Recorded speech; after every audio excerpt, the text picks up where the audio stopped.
नमस्कार प्रणाम। हम सुशील कुमार प्रेमी रोल के बीच फिर एक भोजपुरी कविता लेके उपस्थित बानी। बिजी के चलते हम ना डाल सकनी हो, ये हम फिर भोजपुरी कविता ही डाले के प्रयास करतनी और वो लोग सुनी कविता, वो लोग के अच्छा लगी सुने में।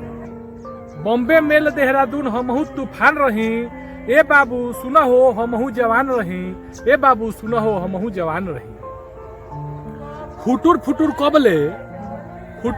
कबले हाकत तू का बारो, ही कबले झाकत तू का बारो, ही कबले झाकत तू का बारो।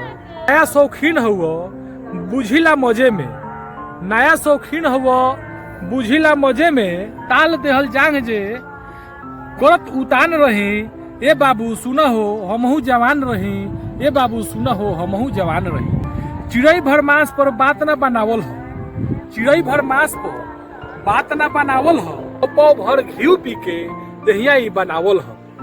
दूधों में पानी तनिको नाम में रावल हो, नौ लइकवा के जोरी करावल हो, नौ लइकवा के जोरी करावल हो।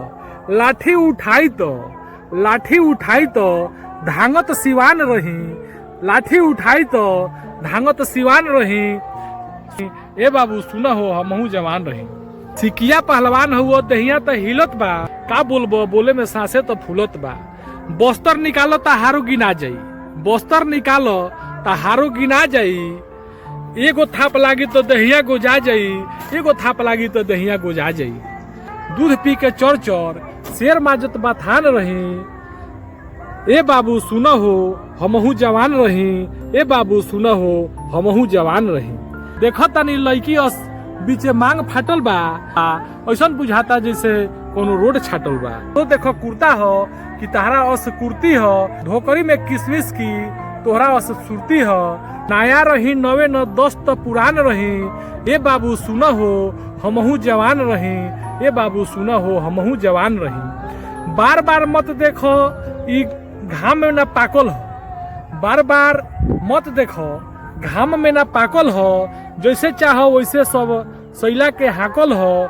बुझिला तहरा के कैसन ई ठाठ बाट, बुझिला तहरा के कैसन ई ठाठ बाट। ऊपर से फिट फाट नीचे से मोकामा घाट, ऊपर से फिट फाट नीचे से मोकामा घाट। तोहरा ओस नाही हम जिंदगी जियान रही, तोहरा ओस नाही हम जिंदगी जियान रही, ए बाबू सुना हो हमहू जवान रही, ए बाबू सुना हो हमहू जवान रही। धरतानी हाथ आवो हमसे छुड़ा ले तो, धरतानी हाथ आवो हमसे छुड़ा ले तो, नाही तो ठाढ़ बनी आवो घसका ले तो, नहीं तो ठाढ़ बनी आवो घसका ले तो। जहाँ चाहो जैसे तू आजमा ले तो, जहाँ चाहो जैसे तू आजमा ले तो। घरों में दादा से पूछी हो पटकले सिवान रही, घरों में दादा से पूछी हो पटकले सिवान रही, ए बाबू सुना हो हमहू जवान रही, ए बाबू सुना हो हमहू जवान रही, ए बाबू सुना हो हमहू जवान रही। नमस्कार प्रणाम।